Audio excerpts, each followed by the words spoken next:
सोचो क्या होगा, एक ऐसी लड़की जो इतनी अमीर है कि वो इलॉन मस्क को भी पॉकेट मनी दे सके, और वो प्यार में पड़ जाए एक ऐसे लड़के के जिसके पास रहने के लिए छत तक नहीं है। तो आज की हमारी कहानी है इसी के बारे में ही। कहानी की शुरुआत में हमें हमारा मेन कैरेक्टर दिखाया जाता है, जिसका नाम होता है तोमानारी इत्सुकी, जो कि खड़ा होता है इतने बड़े स्कूल के सामने। इस स्कूल का नाम था ईयोगाकुन एकेडमी। ये बस इस एरिया का नहीं, पूरे जापान में सबसे बेस्ट टॉप 3 स्कूल में से एक है। यहाँ पर बस अमीरों के बच्चे पढ़ते हैं, और मैं छोटे मोटे अमीरों की बात नहीं कर रहा। मेरा अमीरों से मतलब है जो कि लेवल के है प्राइम मिनिस्टर और कई बड़ी कंपनीज के हेड के बराबर।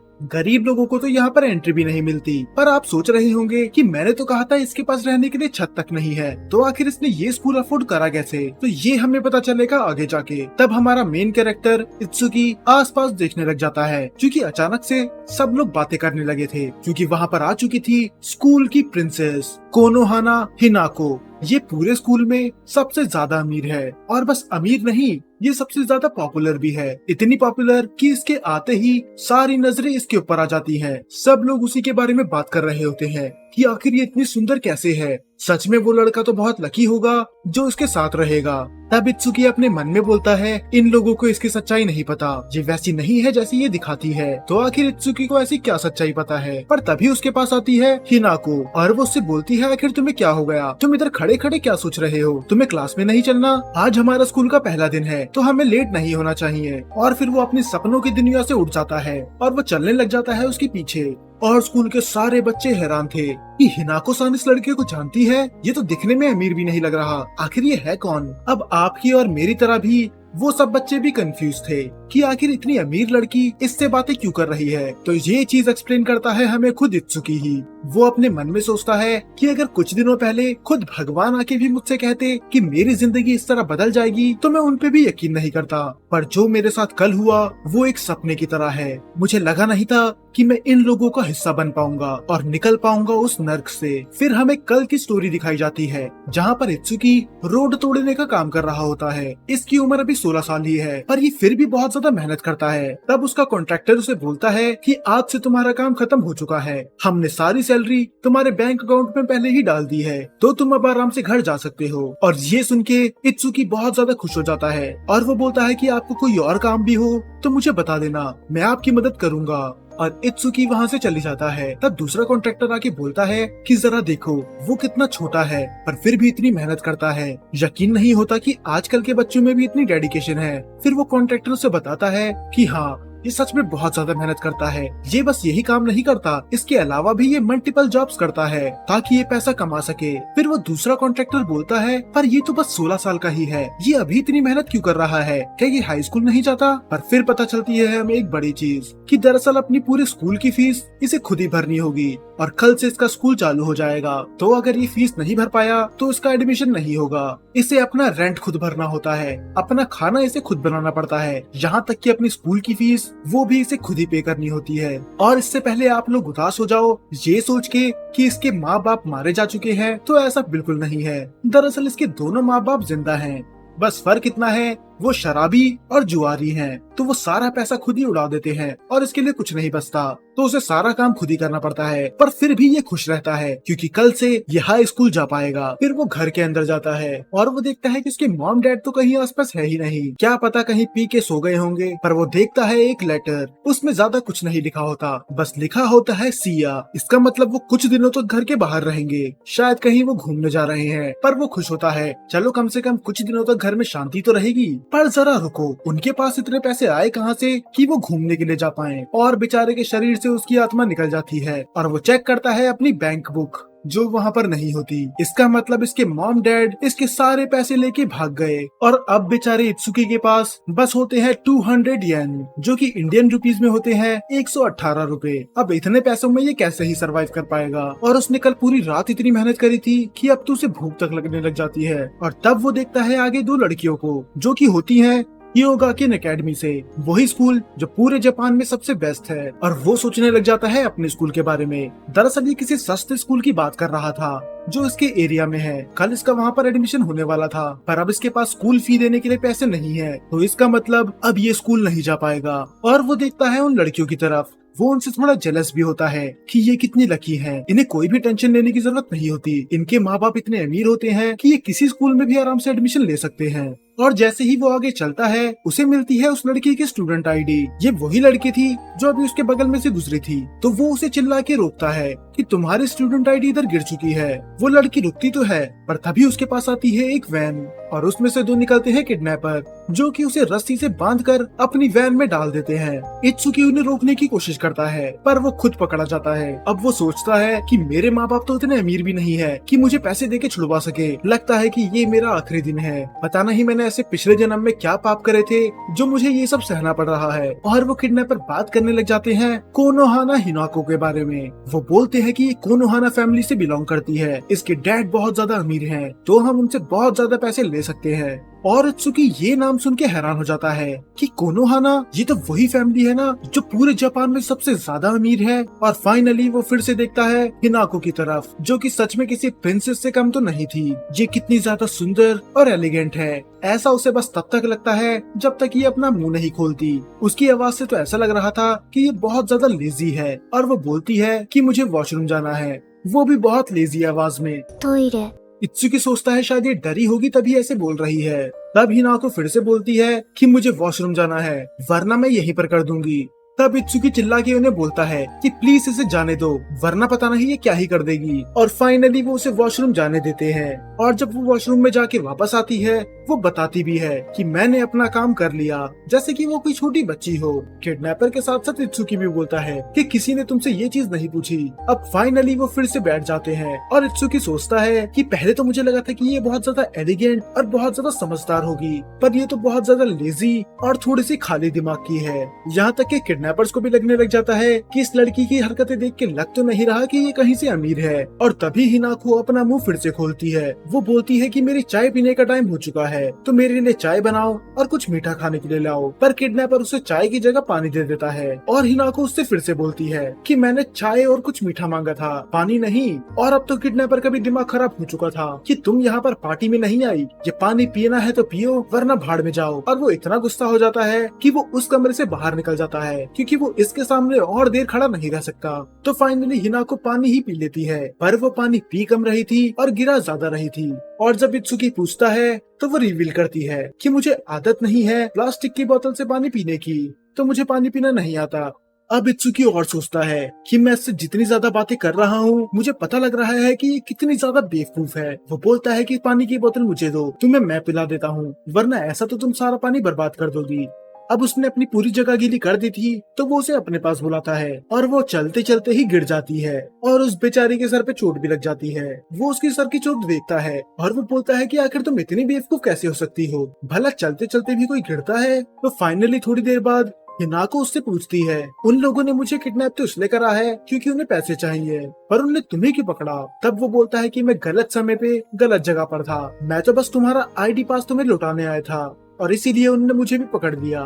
तब वो अपनी स्टूडेंट आईडी लेती है और उसमें एक बटन प्रेस करती है और वो बोलती है अब टेंशन मत लो, कुछ ही देर बाद हमें कुछ लोग बचाने आ जाएंगे। और वो बोलती है कि जब तक वो लोग आएंगे क्या मैं तुम्हारी लैब पे अपना सर रख के सो सकती हूँ, मुझे बहुत ज्यादा नींद आ रही है और ये जगह बिल्कुल भी कंफर्टेबल नहीं है। इत्सुकी शर्मा जाता है क्योंकि आज से पहले किसी लड़की ने उससे ऐसा नहीं बोला और उसे लगता है कि ये बेचारी पक्का डरी हुई होगी, तो वो उसे अपनी लैब पे सर रख के सोने देता है। और सोने के मामले में ये बिल्कुल नोबिता थी, ये जहाँ पर भी लेटती वहाँ पर सो जाती, पर आज इसे नींद नहीं आती तो वो उससे बोलती है लोरी सुनाने के लिए। और अगर लोरी नहीं सुनानी कोई मुझे कहानी ही सुना दो।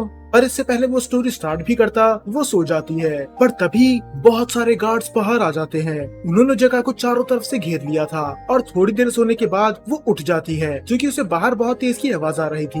अब गार्ड्स को भनक हो चुकी थी कि लोग इन्हें पकड़ने आ गए, तो वो हिनाको को टारगेट करने की कोशिश करते हैं। पर इत्सुकी आ जाता है उसके सामने। वो बोलता है कि अगर तुम्हें इसे छूना भी है तो तुम्हें पहले मुझसे गुजरना होगा। और इत्सुकी उसे बोलता है कि चिंता मत करो, मैं तुम्हें एक खरोच भी नहीं आने दूंगा। हिनाको हैरान थी कि आखिर ये अपनी जान खतरे में क्यों डाल रहा है। तब इत्सुकी बोलता है मेरी जिंदगी बिल्कुल खराब है, ना मेरे पास पैसे हैं, ना ही मैं अच्छे स्कूल जा सकता हूँ, पर तुम अपनी लाइफ में बहुत कुछ कर सकती हो, तो तुम्हारी लाइफ मुझसे ज्यादा इम्पोर्टेंट है। और ये बाकी एनिमे गर्ल की तरह रोने धोने नहीं लग जाती, ना ही ये तुरंत ही उसके प्यार में पड़ जाती है। ये तो अभी भी अपनी लेजी वॉइस यूज कर रही थी। सच में ये नोबिता ही है।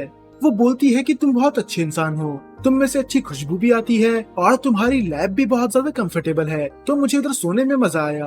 अब वो उसे आगे अपनी बात बताती है कि मेरे कई केयर टेकर्स चेंज हो चुके हैं। हाँ, वो मेरा अच्छा ख्याल रखते हैं, मेरी हर विश पूरी करते हैं, पर वो मेरे साथ दोस्तों की तरह नहीं रहते। वो मुझे ऐसा ट्रीट करते हैं कि जैसे मैं कहीं की महारानी हूँ, जो कि ये है। पर तुम अलग हो, तुम मुझे वैसे ही ट्रीट करते हो, तुम मुझे वैसे ट्रीट कर रहे हो मानो कोई मैं नॉर्मल इंसान हूँ। और फाइनली वो एक दूसरे को अपना नाम बताते हैं। तब वो बोलती है कि इत्सुकी, तुम वही हो जो मैं ढूंढ रही थी, अब मैं तुम्हें फाइनली बना लूंगी अपना। अब इससे पहले वो अपना सेंटेंस कंप्लीट करती, वहाँ पर कोई स्मोक ग्रेनेड फेंक देता है और एक पूरी आर्मी वहाँ पर आके अटैक कर देती है और वो किडनैपर के साथ साथ इत्सुकी को भी पकड़ लेते हैं। और वहाँ पर आती है एक मेड जिसका नाम होता है शिरोनी सुजुने। वो बोलती है ये तीसरा लड़का कौन है, हमें अपनी टीम से पता चला था कि किडनैपर बस 2 ही हैं। पर तब हिनाको बोलती है कि ये लड़का किडनैपर नहीं है, दरअसल इसने मेरी जान बचाई और वो अभी भी बिल्कुल लेजी थी। अब शिजुने उससे माफी मांगती है कि हमें आने में थोड़ी देर हो गई और वो उसे डांटती तो नहीं और उसे थोड़ा समझाती है कि मैंने आपको मना करा था कि अकेले बाहर मत जाया करो, ऐसे कई लोग हैं जो पैसों के लिए आपको यूज कर सकते हैं। पर हिनाको बोलती है कि मुझे पसंद नहीं आता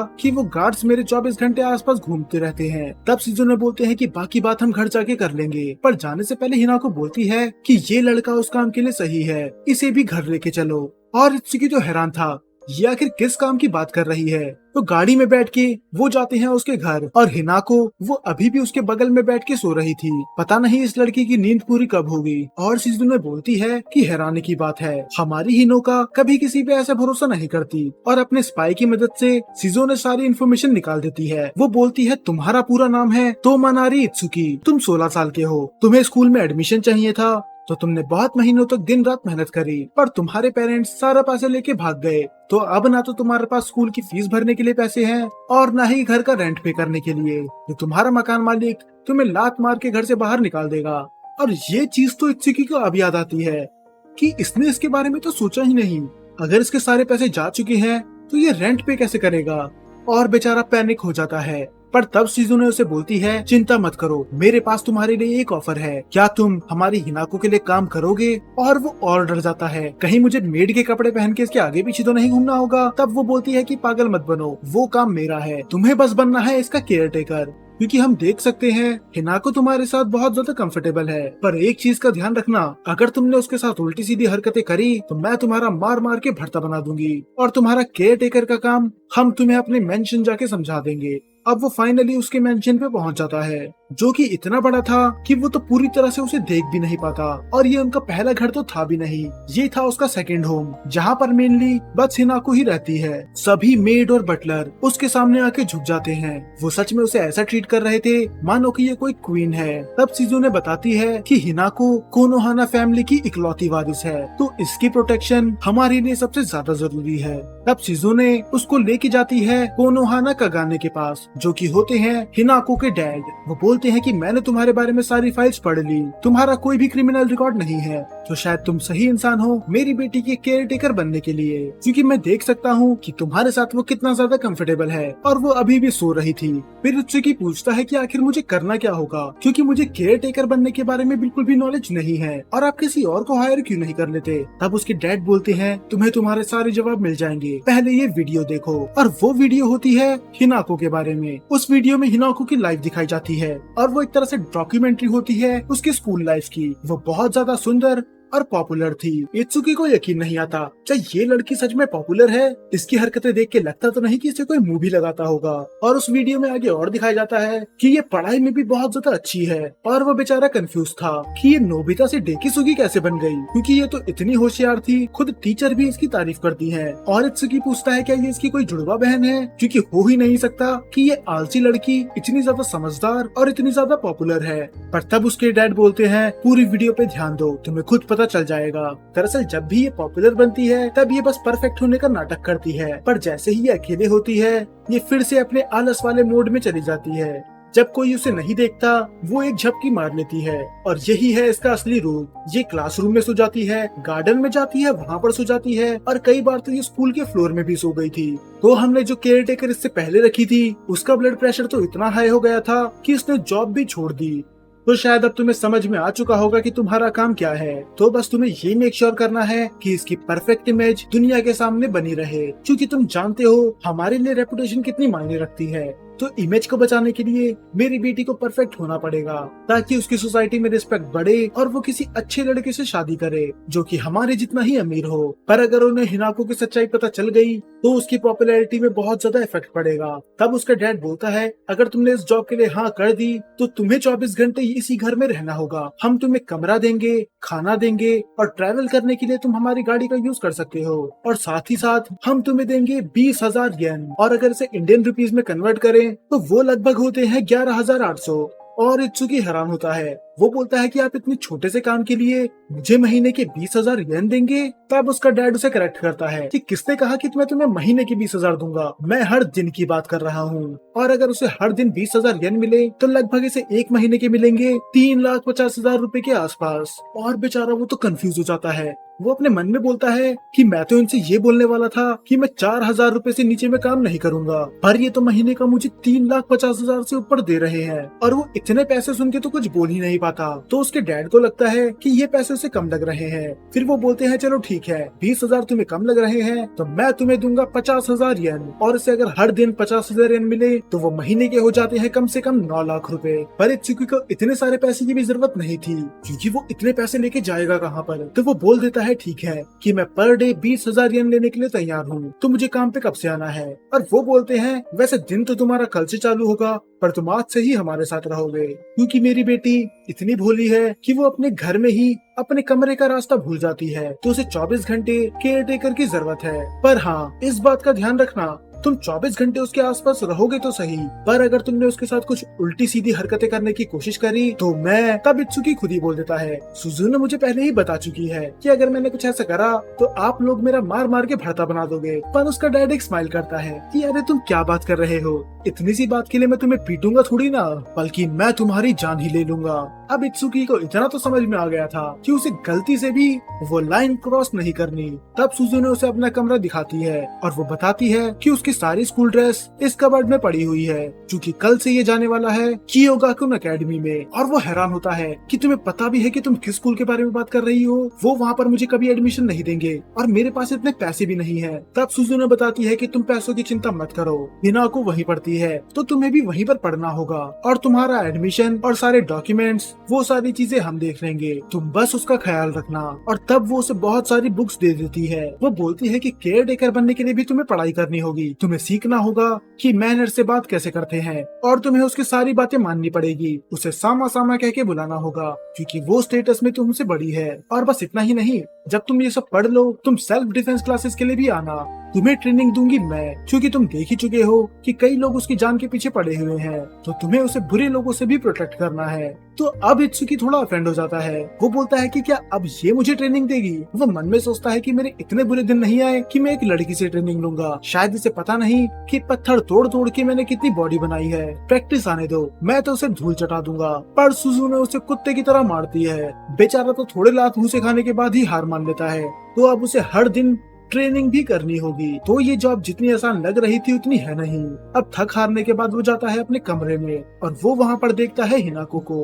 वो चिल्ला के उठता है कि तुम मेरे कमरे में क्या कर रही हो, और वो नींद में ही बोलती है कि केयर टेकर का बेड मेरा बेड है, मैं यहाँ पर भी सो सकती हूँ। तो वो जाके मैनुअल देखता है कि ऐसी सिचुएशन में क्या चीज करनी चाहिए। पर तभी उसके पास आता है एक लड़की का मैसेज। वो मैसेज होता है यूरी का। यूरी उससे बोलती है, क्या कल तुम साथ में स्कूल चलना पसंद करोगे। दरअसल अभी यूरी को उसके बारे में कुछ चीज नहीं पता, तो उसे वही पुराना या फिर छोटा स्कूल लग रहा है जिसमें वो पढ़ती है। पर तब वो यूरी को मैसेज करके बताता है कि मुझे माफ करना, अब मैं उस स्कूल में एडमिशन नहीं ले सकता। और ये सुनने के बाद यूरी उसे कॉल करने लग जाती है। वो जानना चाहती थी कि अचानक से ऐसा क्या हुआ, पर वो उसका कॉल करते हुए बोलता है कि मैं तुम्हें समय आने पे सब कुछ बता दूंगा, अभी मैं थोड़ा बिजी हूँ। और तभी पीछे से आ जाती है हिनाको और वो बोलती है कि तुम किससे बात कर रहे हो। तब वो बताता है कि यूरी मेरी बचपन की दोस्त है जो बचपन से ही मेरे साथ पढ़ी है, पर अफसोस अब हम दोनों का स्कूल अलग है। और वो उसका फोन लेती है और बेड में फिर से लेट जाती है, पर वो उससे बहस नहीं कर सकता था क्योंकि अब वो उसकी मालकिन है। तो वो रिस्पेक्टफुली उससे फोन वापस मांगता है कि प्लीज मुझे मेरा फोन वापस कर दो। और वो उसके नाम के आगे सामा लगा रहा था उसे रिस्पेक्ट देने के लिए। पर हिनाको बोलती है कि मैं तुम्हें तुम्हारा फोन वापस नहीं करूंगी क्योंकि अब तुम बदल चुके हो। तुम मुझे वैसा ही ट्रीट करते हो जैसे मुझे पुरानी केयर टेकर्स करा करती थी। मुझे तुम्हारा ये एटीट्यूड पसंद नहीं आया। तुम मुझसे वैसे ही बात करो जैसे तुम पहले कर रहे थे, जैसे कि मैं कोई प्रिंसेस नहीं बल्कि एक नॉर्मल लड़की हूँ।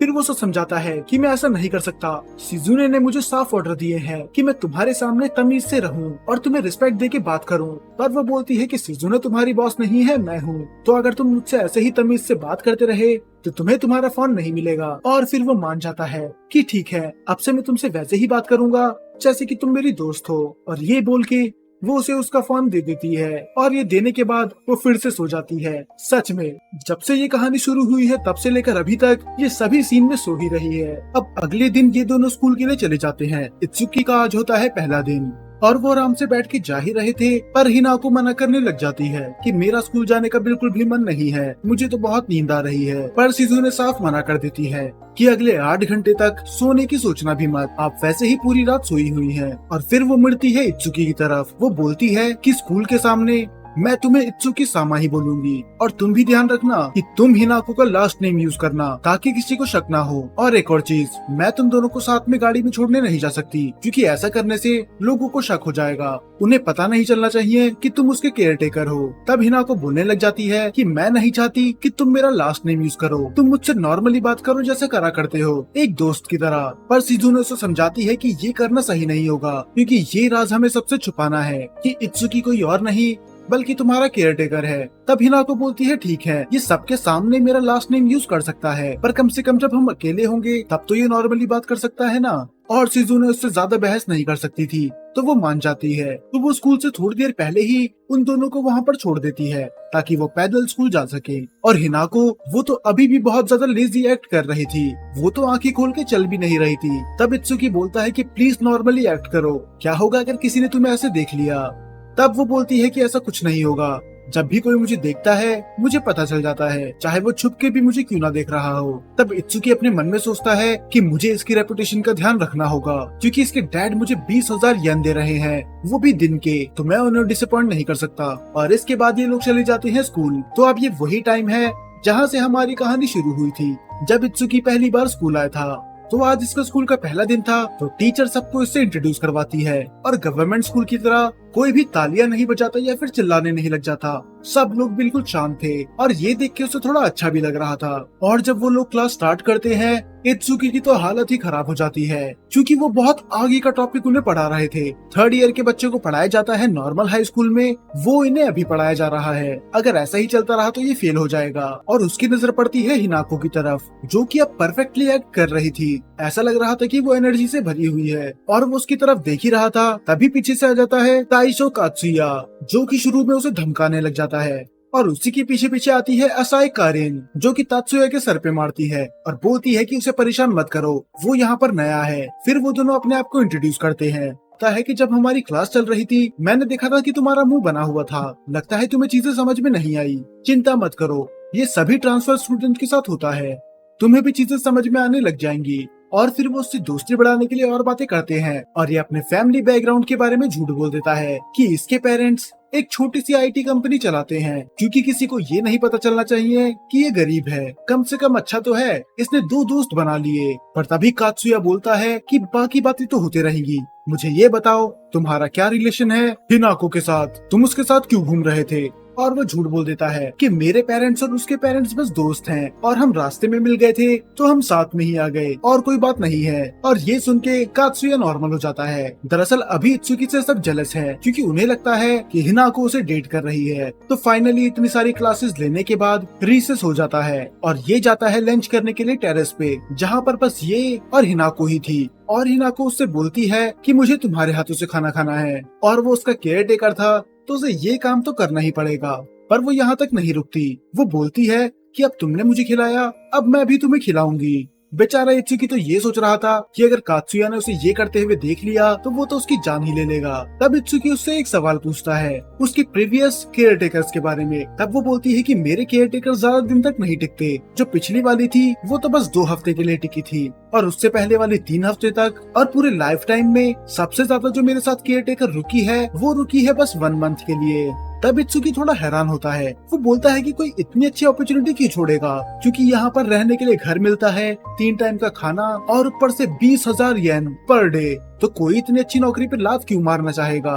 और उसके ये फायदे सुन के वो थोड़ी उदास होती है। वो बोलती है कि तुम सारे फायदे तो गिना रहे हो, पर तुम सबसे बड़ी चीज भूल रहे हो कि तुम्हें मेरे साथ रहने का मौका मिलेगा। और ये सुन के वो ब्लश करने लग जाता है। तब हिनाको बोलती है कि प्लीज तुम बाकी लोगों की तरह मुझे छोड़ के मत जाना। और अपना लंच फिनिश करने के बाद वो फिर से उसकी लैब पे सो जाती है। और पता नहीं क्यों, पर अब इत्सुकी को ये सब चीजें अच्छी लग रही थी। उसे अच्छा लगता है जब भी हिनाको उसकी लैब पे अपना सर रख के सोती है। और तभी उसके पास कॉल आता है शिजुने का। वो उससे सभी अपडेट लेती है हिनाको के बारे में, और वो उसे बताता है कि पूरे दिन में क्या क्या हुआ, और साथ ही साथ ये भी कि आज उसकी बात हुई कात्सुया और कारिन से। मैंने उन्हें ये भी बता दिया कि मैं नॉर्मल स्कूल से आया हूँ, पर देख के लगा नहीं कि उन्हें कोई फर्क पड़ा। वो दिल के अच्छे थे। पर जब शिजुने उनके बारे में बताती है, बेचारा इत्सुकी तो हैरान हो जाता है। उन दोनों के ही पेरेंट्स बहुत बड़ी कंपनी के मालिक थे, जो कि कम से कम जापान में टॉप 5 पे है।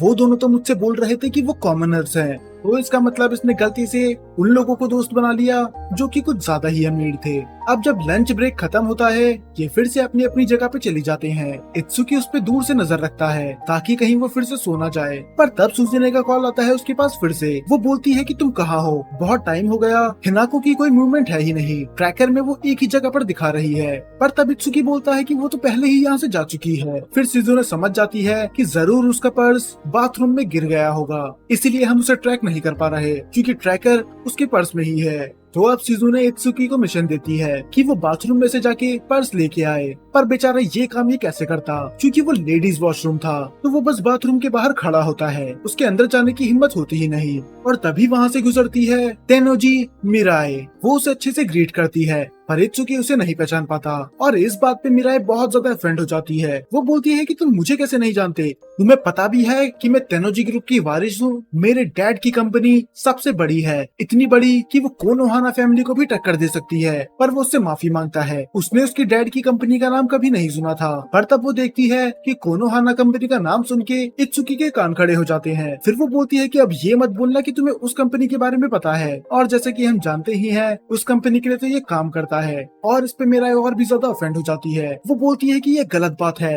वो हर बार हमें कैसे हरा देते हैं, कोनोहा फैमिली ने हमारे नाक पे दम करके रखा है, कंपनी में वो हमसे आगे है, और पॉपुलैरिटी में भी वो हिनाको मुझसे कहीं गुना ज्यादा पॉपुलर है। मैं उसके सामने कभी नहीं जीत पाती। पर वो अपने गुस्से को शांत करती है और वो बोलती है कि बाकी बातें तो होती रहेंगी, पर तुम यहाँ लेडीज वॉशरूम में क्या कर रहे हो। फिर वो उसे बताता है कि दरअसल कोई है जिसका पर्स अंदर छूट चुका है, पर जैसे कि तुम समझ ही सकती हो कि मैं अंदर नहीं जा सकता, तो क्या प्लीज तुम मेरे लिए वो लेके आ जाओगी। और मिराई उसका काम कर देती है। और वो बोलती है कहीं ऐसा तो नहीं कि तुम्हें कोई परेशान कर रहा है, क्योंकि जिसका ये पर्स था वो यहाँ पर खुद क्यों नहीं आई, उसने तुम्हें क्यों भेजा, तुम उसके नौकर नहीं हो। और बस इतना ही नहीं, वो तो उसके खड़े होने के तरीके में भी सवाल उठाती है कि ये कैसे खड़े होने का तरीका है, तुम्हें कॉन्फिडेंस होना चाहिए, तुम्हें देख के लगता नहीं कि तुम इतने अमीर हो। अब वो उसे अमीर के तौर तरीके सिखाने लग जाती है और वो बोलती है कि तुम धीरे धीरे सीख जाओगे, और अगर कोई तुम्हें परेशान करे तो मुझे बता देना। तो इसका मतलब मिराए थोड़ी एरोगेंट तो है, पर वो दिल की बुरी नहीं है, क्योंकि बिना जाने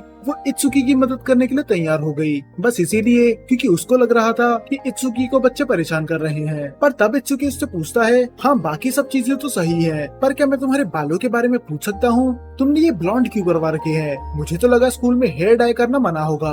और ये सुन के वो एम्बेरस हो जाती है, वो नहीं चाहती थी कि कोई इसे रूल समझाए। वो बोलती है कि ये मेरे नेचुरल हेयर हैं, मैंने डाई नहीं करवाए, और वो वहाँ से भाग जाती है। और ये साफ था कि वो झूठ बोल रही है। और इसके बाद इसका पूरा स्कूल का दिन अच्छा जाता है, और जैसे ही घर जाने का समय आता है, कात्सुया और कारुन उसे बुलाते हैं टी पार्टी के लिए, पर वो साफ मना कर देता है कि आज मुझे जरूरी काम है, पर कल मैं तुम दोनों के साथ पक्का चलूंगा। और वो भी उसे फोर्स नहीं करते, और वो बाहर जाता है हिनाको के पास, जो कि पाउंड में मछलियों को खाना खिला रही थी, और वो घर जाने से मना कर देती है कि उसे यहीं पर रहना है, वरना घर जाके उसे और काम करने पड़ेंगे और पढ़ाई भी करनी पड़ेगी। और वो इतनी जिद कर रही थी कि वो तो पूरा जमीन पे लेट जाती है, और वो मना कर देती है कि मैं यहाँ से नहीं हिलूंगी, मुझे पूरी दुनिया की ताकत आज यहाँ से नहीं हिला सकती। सकती। और ये तो इत्सुकी भी समझ चुका था कि इसे ताकत से नहीं हटाया जा सकता, उसे यूज करना होगा अपने दिमाग का। फिर उसे याद आता है उस बैग के बारे में जो सुजुने ने उसे दिया था, जिसमें थे पोटैटो चिप्स, और इसके लालच के चक्कर में वो उसके पीछे पीछे आ जाती है। चलो किसी तरह उसका पहला दिन तो निकल गया, पर मुसीबतें अभी भी खत्म नहीं हुई थी, क्योंकि सुजुने अभी भी उसको ट्रेनिंग दे रही थी और उसे अमीरों के तौर तरीके सिखा रही थी, जैसे खाना कैसे खाते हैं, पार्टी कैसे करते हैं। और वो हर चीज में फेल हो रहा था क्योंकि उसे इसकी आदत थी ही नहीं। पर तब वो उससे पूछता है कि हिनाको के सारे केयर टेकर इतनी जल्दी जॉब क्यों छोड़ देते हैं, इतनी ज्यादा सैलरी मिलने के बाद भी। तब सुजुने बोलती है क्योंकि वो सारे केयर टेकर उसके डैड ने उसके लिए चुने थे और वो बहुत ज्यादा स्ट्रिक्ट थे, वो उसे परफेक्ट बनने में मजबूर करते थे, तो वो उन लोगों पे ट्रस्ट नहीं करती थी। पर तुम्हारा केस अलग है, ऐसा लगता है कि वो तुम पे भरोसा करती है और शायद तुम्हें अपना दोस्त मानती है, तो शायद तुम उसके केयर टेकर बन सको, वो भी लंबे टाइम तक। और वो अपनी ट्रेनिंग खत्म करके वहाँ से निकल जाता है। तब उसे रास्ते में मिलती है हिनाको, जो कि बोलती है तुम में तो पसीने की बदबू आ रही है, तो चलो मेरे रूम में। और वो उसे सीधे लेके जाती है अपने बाथरूम में और वो उससे बोलती है कि आज हम साथ में नहाएंगे। वो उसे मना करने की तो कोशिश करता है, पर इसको नहलाना वो भी इसके केयर टेकर का काम था, तो ये पीछे नहीं हट सकता। अब हिनाको को स्विम सूट में देख के वो ब्लश करने लग जाता है, तो वो डिसाइड कर लेता है कि वो अपना ध्यान भटकाएगा। फिर वो उससे इधर उधर की बातें करने लग जाता है। वो बोलता है कि तुम्हारा स्कूल में कोई दोस्त नहीं है, और वो साफ मना कर देती है कि मेरा आज तक कोई भी दोस्त नहीं बना, ना अभी है और ना ही पहले था। और वो हैरान होता है कि इतनी पॉपुलर होने के बाद भी इसका कोई दोस्त नहीं है। फिर वो उससे बोलता है क्या तुम नहीं चाहती कि तुम्हारा भी कोई दोस्त हो, पर वो एक स्माइल के साथ बोलती है मेरे लिए तुम ही काफी हो, तुम ही हो मेरे इकलौते दोस्त। फिर वो उसके पास बैठ जाती है और बोलती है उसे शैम्पू करने के लिए। फिर वो उससे एक सवाल पूछता है कि तुमने मुझे ही अपना केयर टेकर क्यों चुना, क्योंकि बाकी लोग मुझसे ज्यादा अच्छा काम कर लेते। तब वो एक स्माइल करती है और बोलती है ऐसा इसीलिए क्योंकि तुम सारे काम आराम से कर लेते हो, तुम ज्यादा सवाल जवाब नहीं करते और मेरी सब बात मान लेते हो। पर इत्सुकी को पता था कि ये बात सच नहीं है, क्योंकि ये काम उसके पहले वाले केयर टेकर्स भी कर सकते थे। जरूर इसके पीछे कोई और रीजन है, पर वो उसको फोर्स नहीं करता। तब हिनाको बोलती है कि मुझे बहुत ज्यादा गर्मी लग रही है, मैं यूजुअली जब नहाती हूँ तो मैं ये सब स्विम सूट नहीं पहनती, वो तो सुजुने ने मुझसे कहा था ये पहनने के लिए जब मैं तुम्हारे साथ यहाँ पर हूँ। और ये सुन के वो हैरान था। जरा रुको, तो क्या सुजुने को पता है कि हम दोनों साथ में यहाँ पर है? और वो देखता है गेट की तरफ, जहाँ पर सुजुने उसे एक भूखे शेर की तरह देख रही थी। इसका मतलब अगर ये कोई भी उल्टी सीधी हरकतें यहाँ पर कर देता तो सुजुने तो उसे कच्चा ही चबा देती। अब अगले दिन कारिन और इत्सुकी ऐसे ही बैठे होते हैं और वो देखते हैं एक लड़की को जो बैडमिंटन खेल रही थी। वो बहुत ज्यादा एरोगेंट और बहुत ज्यादा गुस्से वाली थी। वो अपने अपोनेंट पे बिल्कुल भी रहम नहीं दिखा रही थी। फिर कारिन बताती है कि इसका नाम है मियाकोजिमा नारिका। ये हमारे पूरे स्कूल में सेकंड नंबर पे सबसे ज्यादा पॉपुलर है। अगर हमारे स्कूल में हिनाको-सान नहीं होती तो यही होती हमारी क्वीन। लोग इसे पसंद तो करते हैं पर सभी इससे डरते हैं। इत्सुकी हैरान था, वो इससे क्यों डरेगा। फिर वो बताती है कि ये सबको ऐसी नजरों से देखती है मानो ये उन सबसे चढ़ती हो। ये अपने आप को बहुत ज्यादा सुपीरियर समझती है। अगर कोई इससे हाय हेलो भी करने आता है तब भी इसका मुंह बन जाता है। और मैंने तो ऐसा भी सुना है कि ये यकूजा फैमिली से है, इसका मतलब इसके परिवार वाले लोग माफिया हैं। और इत्सुकी नारिका को इग्नोर कर रहा था, पर फाइनली वो दोनों टकरा ही जाते हैं। इत्सुकी अपना मुंह छुपा छुपा के वहाँ से जा रहा था, पर नारिका उसे रुकने के लिए बोलती है। वो बोलती है कि तुम इत्सुकी हो ना, और वो साफ इनकार कर देता है कि मैं इत्सुकी नहीं हूँ। पर नारिका आके उसे टैकल कर देती है और उसे पिन कर देती है ग्राउंड में। और वो बोलती है कि मुझे पता था कि ये तुम ही हो, और वो बुरी तरह से रोने लग जाती है। और वो कहती है कि मैंने तुम्हें बहुत ज्यादा याद करा, मैं हर दिन तुम्हें याद करती हूँ। तो इसका मतलब इत्सुकी इस लड़की को जानता है। फिर हमें दिखाया जाता है एक फ्लैशबैक, और ये चीज तो मैं कहानी की शुरुआत में ही बता चुका हूँ कि इसके मॉम डैड 24 घंटे लड़ते रहते हैं। पर कई साल पहले एक ऐसा दिन आया था जब उन दोनों का डिवोर्स होने वाला था। इसकी मॉम इसको लेके वहाँ से चली गई थी,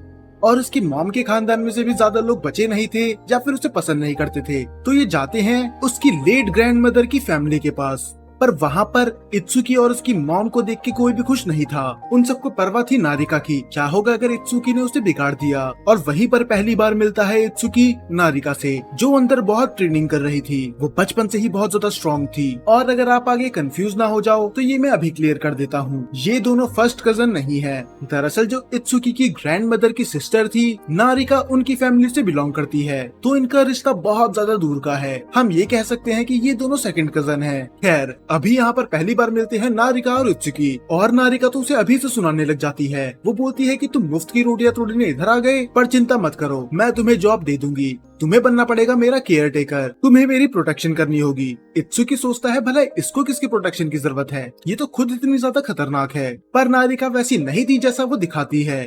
दरअसल वो छोटी छोटी चीज से डर जाती थी। वो कीड़ों से डरती थी। जब उसके डैड उस पर चिल्लाते थे वो तब रोने लग जाती थी, और वो हर बार भाग के जाती थी इत्सुकी के पास, क्योंकि उसे पता था इत्सुकी उसे हर बार प्रोटेक्ट करेगा। वो जब भी रोती वो उसका प्यार से सर पेट करता ताकि उसे अच्छा फील हो। और फिर इत्सुकी को पता चलता है उसके बारे में। दरअसल नारिका बिल्कुल भी एरोगेंट या फिर गुस्सैल लड़की नहीं है। दरअसल उसे अपने इमोशंस दिखाने नहीं आता, क्योंकि उसने बचपन से होम स्कूल में ही पढ़ा है। वो कभी किसी से मिली जुली नहीं है, तो उसे पता नहीं होता कि अपने इमोशंस कैसे दिखाएं। हाँ, वो चाहे दिखने में खतरनाक है, पर वो हर छोटी छोटी चीज से डरती है, क्योंकि वो आज तक घर से बाहर कभी निकली नहीं है अकेले। तब इत्सुकी बोलता है चलो ठीक है, तुम्हें मैं लेके जाता हूँ, और चिंता मत करो, तुम्हें याद है ना कि मैं तुम्हारा केयर टेकर हूँ, मैं तुम्हें कुछ नहीं होने दूंगा। तो इत्सुकी उसे पूरा शहर घुमाता है, और नारिका बहुत ज्यादा खुश थी, क्योंकि वो कभी भी अकेले बाहर नहीं आई थी। वो जगह जगह घूमती है, जगह जगह खाना खाती है। उसे हर वो छोटी चीज करने में मजा आ रहा था जो बाकी लोगों के लिए नॉर्मल थी। पर अफसोस ये खुशी ज्यादा दिन तक नहीं टिकती। ये बात पता चल जाती है नारिका के फादर को,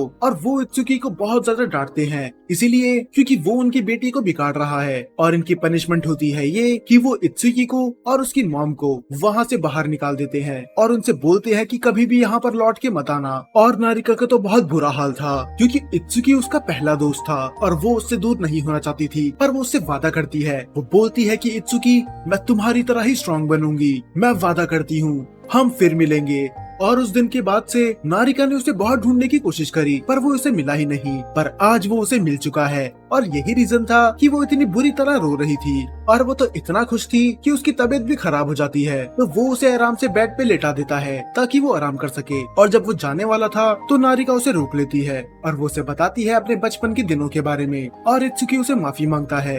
वो बोलता है कि मुझे माफ करना, मुझे पता है कि उस दिन के बाद से तुम्हारे डैड ने तुम्हें बहुत ज्यादा डांटा होगा, मुझे तुम्हें उस दिन बाहर लेके नहीं जाना चाहिए था। पर तब नारिका उसे पकड़ती है और बोलती है कि ऐसा मत बोलो, वो दिन मेरी पूरी जिंदगी का सबसे बेस्ट दिन था। मैं आज जहाँ पर भी हूँ बस तुम्हारी वजह से ही। तुमने मुझे वो दिखाया जिसके बस में सपने देखते रहती थी। अब मैं पहले से ज्यादा इम्प्रूव हो चुकी हूँ, पर अगर देखा जाए वो उतनी इम्प्रूव नहीं हुई थी। वो बोलती है कि मैं अभी भी फ्रेंड्स नहीं बना पाती। जब भी कोई मुझसे बात करता है मैं अजीब सा मुंह बना देती हूँ, और उन लोगों को लगता है कि मैं कोई यकूजा फैमिली मेंबर हूँ, और यही रीजन है कि मैं अभी भी अकेली हूँ। और उन दोनों की बात चल ही रही थी, पर तभी वहाँ पर कॉल आ जाता है शिजुने का। शिजुने उससे बोलती है कि तुम हिनाको से इतनी दूर क्यों खड़े हुए हो, जल्दी उसके पास जाओ और चेक करो कहीं वो सो तो नहीं गई। और वो जा रहा होता है, पर नारिका उसे फिर से रोक लेती है, और वो बोलती है कि आखिरकार तुम मुझसे इतना भाग क्यों रहे हो, क्या तुम मुझे अब पसंद नहीं करते। पर इत्सुकी उसे समझाता है कि ऐसा कुछ नहीं है, वो बस थोड़ा बिजी है। फिर नारिका बोलती है कि प्लीज मेरा सर पेट करो, जैसे तुम पहले करा करते थे जब भी मैं उदास होती थी। और वो ऐसा कर देता है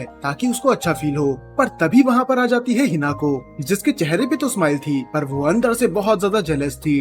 तब इत्सुकी समझाता है कि ऐसा कुछ नहीं है, दरअसल नारिका लॉबी में बेहोश हो गई थी, तो मैं इसको यहाँ पर लेके आ गया। तब हिनाको बोलती है अच्छा, तो क्या उसके सर पे भी चोट लगी थी जो तुम उसका सर सहला रहे हो। वो बहुत ज्यादा जेलस थी। तब नारिका सच बता देती है कि दरअसल इत्सुकी और मैं एक दूसरे को बचपन से जानते हैं, और इत्सुकी मेरा केयर टेकर है, तभी वो मेरा सर सहला रहा है। पर फिर उन दोनों के बीच में आ जाती है हिनाको, और वो बोलती है कि वो बात अब पुरानी हो चुकी है, अगर तुम्हें नहीं पता तो अब इत्सुकी मेरा केयर टेकर है। और इत्सुकी हैरान था, आखिरकार इसने ये बात इसको क्यों बताई, क्योंकि ये तो एक सीक्रेट था। और ये बोलने के बाद वो दोनों वहाँ से चली जाते हैं। तब इत्सुकी उससे पूछता है कि तुमने उसे क्यों बता दिया, तुम्हें याद है ना शिजुने ने मना करा था कि ये किसी को भी पता नहीं चलना चाहिए। पर तब हिनाको बोलती है कि मैं उस लड़की को बताना चाहती थी कि तुम उसके केयर टेकर अब नहीं हो, तो अच्छा रहेगा कि तुम उससे दूर ही रहो, क्योंकि मैं नहीं चाहती कि तुम किसी और का सर पेट करो। अब इत्सुकी सोचने लग जाता है कि ये इतनी जेलस क्यों है, जब ये उस दिन यूकी से बात कर रहा था इसने तब भी इसका फोन ले लिया था, कहीं ऐसा तो नहीं हिनाको इससे प्यार करती है। पर वो खुद ही बोलता है कि ऐसा नहीं हो सकता, ये तो इतनी अमीर और पॉपुलर है, भला ये मुझे पसंद क्यों करेगी। पर असली मुसीबत तो अब आनी थी, क्योंकि इनने नारिका को सब कुछ बता दिया तो अब शिजुने इन्हें बहुत बड़ा लेक्चर देगी। और ये दोनों डरे हुए थे। हिनाको ने तो इत्सुकी को टाइट से हक कर रखा था, क्योंकि वो नहीं चाहती थी कि शिजुने उसे डांटे, पर शिजुने उन्हें थोड़ा सा लेक्चर देने के बाद छोड़ देती है। और अगले दिन कात्सुया और कारिन उसे फिर से पूछते हैं टी पार्टी के लिए, और इस बार वो मना नहीं करता। वो बोलता है ठीक है, मैं स्कूल के बाद तुम्हारे साथ आ जाऊंगा। पर अब प्रॉब्लम ये थी, हिनाको बोलती है कि मुझे भी टी पार्टी में जाना है। ऐसा नहीं था कि उसे टी पार्टी में जाना अच्छा लगता है, दरअसल वो ये बोल रही थी कि जहाँ पर तुम जाओगे मैं भी वहाँ पर जाऊंगी। पर सबसे बड़ी मुसीबत ये थी कि अगर ये हिनाको को साथ में लेके गया तो कात्सुया और कारिन को शक हो जाएगा कि ये इसके इतने क्लोज कैसे है। तो वो ढूंढता है एक लूप होल। वो जाता है नारिका के पास, जो कि उससे थोड़ा नाराज थी, क्योंकि अब इत्सुकी दूसरे लड़की के क्लोज आ चुका है। तब इत्सुकी बोलता है कि क्या प्लीज तुम टी पार्टी में चलोगी, क्योंकि मैं हिनाको के साथ अकेले नहीं जा सकता, तो तुम उन लोगों को बोल देना कि हिनाको तुम्हारे साथ आई है। तो नारिका उससे गुस्सा तो थी, पर वो मान जाती है। पर नारिका थोड़ी नर्वस भी थी कि तुम्हें पता है ना कि मुझे इमोशंस दिखाने नहीं आता, क्या होगा अगर मैंने तुम्हारी पार्टी बिगाड़ दी। पर वो बोलता है कि मुझे तुम पे पूरा भरोसा है, तुम सब संभाल लोगी। और ये सुन के वो मोटिवेटेड हो जाती है। और जब वो ऐसे ही हॉलवे में घूम रहा था, उसे मिल जाती है मिराए, और वो उसे भी टी पार्टी के लिए बुला लेता है, क्योंकि जितने अमीर लोग साथ होंगे उतना बाकी लोगों को कम शक होगा। और मिराए भी उसके लिए मान जाती है। और जब वो इन तीनों को टी पार्टी के लिए लेके जाता है, कारिन और कात्सुया तो हैरान थे कि पूरे स्कूल की सबसे 3 पॉपुलर लड़कियां हमारे टेबल पे क्या कर रही हैं। और फिर उस टेबल में वो सभी एक दूसरे को इंट्रोड्यूस करवाते हैं। पर नारिका डरी हुई थी, उसे पता था कि अगर उसने अपना मुंह खोला तो वो अपने वर्ड्स को अच्छी तरीके से नहीं रख पाएगी। पर फिर भी इत्सुकी के लिए वो ऐसा करती है, वो अपने आप को इंट्रोड्यूस करवाती है और वो बोलती है कि तुम सबसे मिलके अच्छा लगा। पर उसकी बातें सुन के तो ऐसा लग रहा था कि वो इंट्रोड्यूस अपने आप को कम करवा रही है और दूसरों को धमकियां ज्यादा दे रही है। और वो देख के तो कारिन और कात्सुया डर जाते हैं।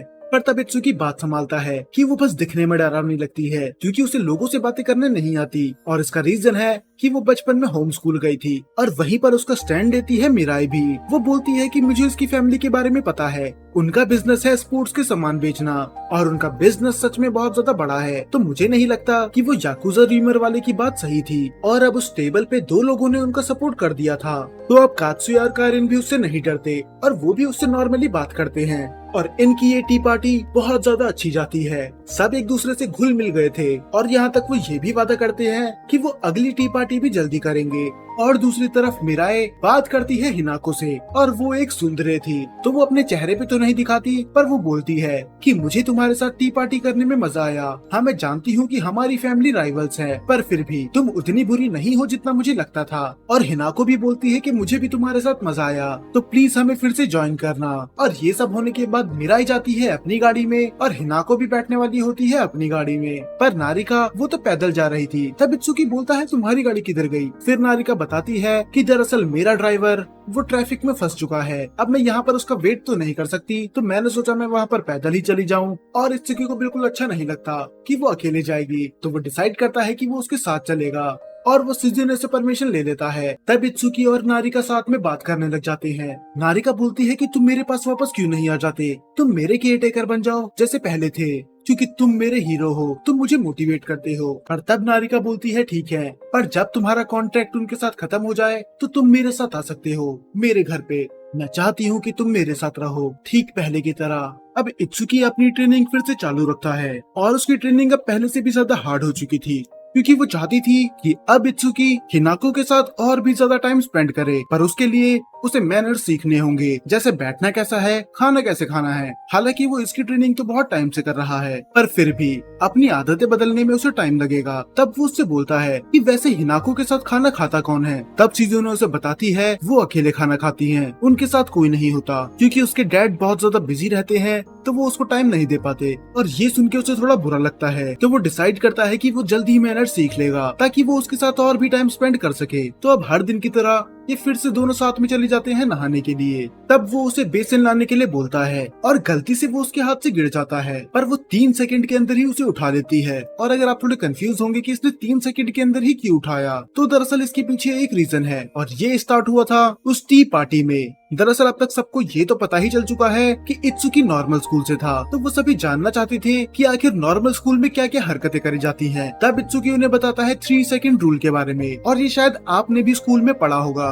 या फिर अपने दोस्तों से सुना होगा। दरअसल 3 सेकंड रूल है, अगर हमसे कोई भी खाने का सामान नीचे गिर जाता है पर अगर हम उसे 3 सेकंड होने से पहले ही उठा लेते हैं तो वो खाने लायक होता है, उसमें जर्म्स नहीं लगते। और ये रूल हिनाको को बहुत ज्यादा इंटरेस्टिंग लगता है, इसीलिए वो तब से ऐसा ही कर रही थी। वो अपनी कुकी जानबूझ के गिरा देती है और 3 सेकंड में उठा के बोलती है 3 सेकंड रूल। और यही रीजन था, आज भी जब उसके हाथ से बेसिन गिर चुका था तब उसने 3 सेकंड से पहले ही उठा लिया और उसको उठा के भी वो बोल रही थी 3 सेकंड रूल। पर इत्सुकी समझाता है कि 3 सेकंड रूल ऐसे काम नहीं करता, वो बस खाने की चीजों के लिए है। और ध्यान रखना, ये 3 सेकंड रूल किसी के सामने यूज मत करना, क्योंकि अगर तुमने करा तो वो सिजुने मेरी जान ले लेगी। वो बोलेगी कि मैं तुम्हें उल्टी सीधी चीजें सिखा रहा हूँ। और फिर वो पूछती है मिरे के बारे में कि आखिर तुम मुझसे क्या बातें करते रहते हो। जब हम टी पार्टी में भी गए थे तब भी तुम मुझसे अकेले में बातें कर रहे थे। फिर वो बताता है ज्यादा कुछ खास नहीं, पता नहीं क्यों वो हर बार मुझे मैनर सिखाते रहती है। वो मुझे हर बार बोलती है कि सही से खड़े रहो, सही से चाय पियो, यहाँ तक कि वो बातें करने का तरीका भी मुझे सिखाती है। और वो ऐसा क्यों करती है मुझे आज तक समझ में नहीं आया।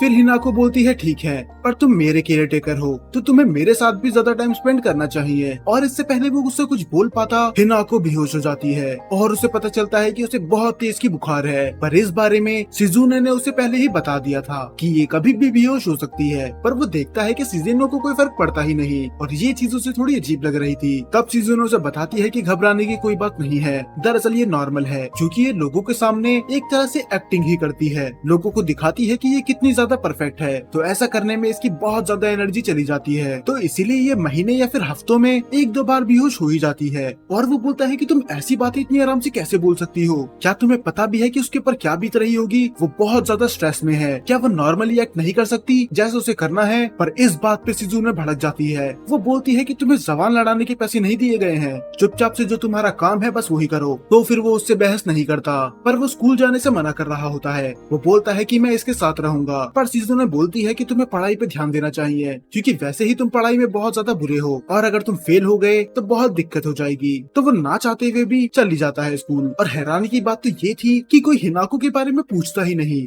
कि आज वो स्कूल क्यों नहीं आई। और उसे तब पता चलता है कि इन सब लोगों को झूठ बोला गया है। दरअसल स्कूल में ये बताया जाता है कि वो अपनी बिजनेस के चलते स्कूल नहीं आ सकती, और ऐसा महीने में 1 या 2 बार तो होता ही है। किसी को नहीं पता कि वो घर पे बीमार पड़ी है, और इससे ये भी साफ पता चलता है कि वो हर महीने में 2-3 बार बीमार पड़ती है। तब वो स्कूल से जल्दी घर आ जाता है और वो बोलता है कि आज की ट्रेनिंग हम जल्दी करेंगे, क्योंकि मुझे ज्यादा से ज्यादा टाइम उसके साथ बिताना है। और सिजुने मान जाती है, तो वो उसकी ट्रेनिंग और बाकी सब चीजें बहुत ज्यादा जल्दी जल्दी स्पीड में करती है और वो उसका अच्छे से ख्याल रखता है। और वो देखता है कि वो अपनी नींद में अपने डैड को बुला रही होती है, और वो सोचता है कि हम दोनों ज्यादा अलग नहीं है, मुझे भी कभी अपने माँ बाप का प्यार नहीं मिला और मुझे ऐसा इसलिए लगता था क्योंकि हम गरीब हैं, इसलिए वो लोग मुझसे प्यार नहीं करते या फिर मेरे साथ टाइम स्पेंड नहीं करते। और हिनाको इतनी अमीर है और उसके डैड उससे प्यार भी करते हैं, पर इतना प्यार करने के बाद भी उनके पास इतना टाइम नहीं है कि वो अपनी बेटी के साथ समय बिता सके। और जहाँ तक बात रही उसकी मॉम की, वो बहुत पहले ही गुजर चुकी है। तब सिजुने अंदर आती है। इत्सुकी उससे पूछता है कि आखिर वो उसको इतना फोर्स क्यों करते हैं, वो क्यों चाहते हैं कि ये इतनी परफेक्टली रहे जब वो नहीं देख सकते कि इसकी वजह से इसे कितना ज्यादा स्ट्रेस होता है। तब सिजुने उसे एक सच्चाई बताती है। वो बोलती है इसका असली रीजन कुछ और है। दरअसल सच्चाई ये है कि हिनाको का एक बड़ा भाई भी है। हाँ, तो इस पूरे कोनोहाना बिजनेस का मालिक वही बनने वाला था, पर हिनाको के डैड को ऐसा नहीं लगता कि वो इसके लायक है। उन्हें लगता है कि वो कंपनी डुबा देगा, तो इसीलिए वो करवाना चाहते हैं हिनाको की शादी, ताकि जो उनका सन इन लॉ हो, यानी कि हिनाको का पति, फ्यूचर में वो बन सके इस कंपनी का नया मालिक। और उसे एक परफेक्ट हस्बैंड तभी मिलेगा जब वो खुद परफेक्ट होगी। और इत्सुकी को उस पे दया आती है। तो अब इनके मिड टर्म एग्जाम आने वाले थे, पर पिछले साल के क्वेश्चन पेपर देखने के बाद उसकी तो हालत ही खराब हो जाती है। वो बोलता है कि ये इतना मुश्किल है तो मैं तो पास हो ही नहीं पाऊंगा। अगर वो पास नहीं हो पाया तो उसे केयर टेकर की जॉब से निकाल दिया जाएगा। और यही रीजन था कि हिनाको ने उससे बोला था कि तुम्हें मैं पढ़ाऊंगी, क्योंकि मैं हर बार फर्स्ट आती हूँ। फिर कात्सुयो उससे पूछता है कि तुम तो नॉर्मल स्कूल से आए थे ना, तो वहाँ पर कैसे पढ़ाई करते थे। तब वो बताता है कि वहाँ पर हम ग्रुप स्टडी करते थे और ये चीज इनके लिए नई थी, तो ये सब लोग करते हैं ग्रुप स्टडी। और वो बाकी लोगों को भी लेके आ जाता है और ये सब लोग बना लेते हैं एक टीम। जो पढ़ने में वीक था वो उसको साथ बैठता है जो पढ़ने में अच्छा है। हिनाको चाहती थी कि उसकी टीम बने इत्सुकी के साथ, पर बीच में आ जाती है मिरे और वो खुद ही बोल देती है कि मेरी मैथ्स बहुत ज्यादा स्ट्रांग है, तो तुम्हें तो मैं ही पढ़ाऊंगी और साथ ही साथ तुम्हें थोड़े मैनर्स भी सिखा दूंगी। और ये सुन के हिनाको दिखाती तो नहीं, पर वो बहुत ज्यादा गुस्सा होती है, इतना कि वो अपना पैर उसके पैर पे दे मारती है। तो फाइनली बहुत देर पढ़ने के बाद ये रेस्ट लेते हैं और इत्सुकी और मिरे आते हैं बाहर और मिरे उससे डायरेक्ट पूछती है, क्या तुम सच में किसी अमीर फैमिली से बिलोंग करते हो? और वो हैरान था, कहीं से पता तो नहीं चल गया। तब वो बोलती है कि मुझे नहीं लगता कि तुम किसी अमीर फैमिली से बिलोंग करते हो, क्योंकि तुम्हारा उठने का तरीका, बैठने का तरीका या फिर टी का ग्लास पकड़ने का तरीका वो कोई भी अमीरों के तरीके से नहीं मैच करता। मुझे ऐसा लगता है कि तुम एक नॉर्मल फैमिली से बिलोंग करते हो। पर मैं इस स्कूल की हिस्ट्री जानती हूँ, वो किसी गरीब को यहाँ पर तो नहीं रखेंगे। तो इसके पीछे बस एक ही रीजन हो सकता है, मेरे ख्याल से तुम भी मेरी तरह। और इससे पहले वो अपनी बात पूरी कर पाती, पर वो बीच में ही रुक जाती है और वो बोलती है, मैंने जो भी कहा उसे भूल जाओ। और बेचारा कंफ्यूज था, इसका क्या मतलब था कि मेरी तरह ये क्या बोलने वाली थी, पर वो ज्यादा नहीं सोचता। अब जब वो वहाँ पर बैठते हैं तो ये बात करने लग जाते हैं कोनोहाना पार्टी के बारे में, जो रिसेंटली होने वाली थी। और सभी टेबल पे बोलते हैं कि मैंने उसकी पार्टी के बारे में सुना है, वो सच में बहुत कमाल की होती है। तो हिनाको सबको इनवाइट कर देती है और सभी लोग तैयार थे, यहाँ तक कि मिरे भी। वो बोलती है कि वैसे तो हम दोनों के डैड राइवल्स हैं, पर फिर भी मैं उस पार्टी में जरूर आऊंगी, क्योंकि अब हम दोनों तो दोस्त हैं ना। और घर जाने के बाद इत्सुकी और भी ज्यादा पढ़ाई करने लग जाता है, उसे दो पढ़ाई एक साथ करनी होती है, स्कूल की भी और केयर टेकर की भी। तब हिनाको बोलती है कि मुझे नींद नहीं आ रही, चलो बाहर घूमने चलते हैं। पर इतनी बार में बाहर जाना नामुमकिन था, क्योंकि बहुत सारे गार्ड्स पहरा दे रहे होंगे। तब हिनाको बोलती है, मुझे एक सीक्रेट रास्ता पता है, और वो उसे किसी पीछे के रास्ते से बाहर लेके जाती है। तो वो आराम से बाहर घूमते हैं और वो उसे आइसक्रीम भी देता है। और वो ऐसे ही नॉर्मली बात करने लग जाते हैं उसकी हेल्थ के बारे में। और ऐसे ही बातों बातों में उसकी आइसक्रीम नीचे गिर जाती है और वो बोलती है 3 सेकंड रूल, और वो आइसक्रीम को उठा के खाने ही वाली थी, पर इत्सुकी उसे रोक लेता है। वो बोलता है कि 3 सेकंड रूल ऐसे काम नहीं करता, तुम आइसक्रीम जैसी चीजें उठा के नहीं खा सकती। सच में ये आदत इसे किसी दिन बहुत बुरी तरह फंसाएगी। अब अगले दिन इत्सुकी पूरा तैयार होके जाता है, और इस बार वो एज अ केयर टेकर नहीं बल्कि एक बटलर की तरह जा रहा था, क्योंकि आज थी एक बहुत बड़ी मीटिंग। और अगर ये मीटिंग क्रैक हो गई तो कोनोहाना फैमिली को बहुत बड़ा प्रॉफिट होगा। तब इत्सुकी पूछता है, तो मैं वहाँ पर क्यों जा रहा हूँ, क्या होगा अगर मैंने कुछ गड़बड़ कर दिया? तब शिजुने बोलती है कि तुम्हें वहाँ पर कुछ काम नहीं करना, तुम बस वहाँ से बहुत दूर रहोगे ताकि तुम उन लोगों को देख सको। अगर तुम अमीर लोगों के तौर तरीके देखोगे तो तुम उनकी तरह एक्ट भी कर पाओगे। और वहाँ पर वो मिलते हैं चिकामोटो से, जो कि अपनी कंपनी का बोर्ड ऑफ डायरेक्टर होता है। और दरअसल वो हिनाको से पहले मिल चुका था जब वो 7 साल की थी। और वो बोलता है कि तुम तो पहले से भी ज्यादा सुंदर हो चुकी हो। और हिनाको भी बोलती है, आपसे भी मिलके अच्छा लगा, मुझे याद है जब मैं लास्ट टाइम आपसे मिली थी। और वो उसे झुक के ग्रीट करती है और सभी लोग उससे इम्प्रेस थे कि ये इतनी छोटी उम्र में भी कितना अच्छा बिहेव करती है। और फिर ये जाते हैं खुली हवा में खाना खाने के लिए। इत्सुकी को कुछ समझ में नहीं आता कि आखिर ये बिजनेस की बात करेंगे कब, ये तो तब से ठूसे जा रहे हैं। तब शिजुने उसे बताती है कि यहाँ पर शब्दों से ज्यादा मैनर्स को अहमियत दी जाती है, वो एक दूसरे के मैनर्स देख रहे हैं। और शिजुने आगे उससे और बोलती है कि अगर इनसे कुछ भी गलती हो गई तो वो डील पे बड़ा इफेक्ट डाल सकती है। और यही रीजन है कि हम लोग और हिनाको के डैड हिनाको को इतना फोर्स करते हैं परफेक्ट बनने के लिए। और तभी वो चिकामोटो हिनाको की शादी की बात करने लग जाता है कि आपकी बेटी में बहुत ज्यादा मैनर्स हैं और आपको इसके लिए कोई अच्छा लड़का ढूंढ लेना चाहिए, ताकि जब इसकी सही उम्र हो तो ये शादी कर ले। और वो खुद बोलते हैं कि अगर आपकी नजरों में कोई लड़का नहीं है तो उसमें मैं आपकी मदद कर सकता हूँ। और ये सुन के वो हैरान था कि ये इसकी शादी की बात अभी से क्यों कर रहे हैं, और क्या इन लोगों ने एक बार हिनाको से पूछा भी? पर तभी हिनाको एक बहुत बड़ी गलती कर देती है। आपको याद ही होगा कि किस तरह वो 3 सेकंड रूल को फॉलो कर रही थी, और उसी रूल को वो फॉलो कर देती है अभी। उससे गलती से थोड़ा खाना नीचे गिर जाता है और वो उसको 3 सेकंड के अंदर उठा के खा लेती है। और ये चीज होने के बाद पूरे टेबल में सन्नाटा छा चुका था, कोई भी कुछ नहीं बोलता। और हिनाको को भी रियलाइज हो जाता है कि उसने क्या कर दिया।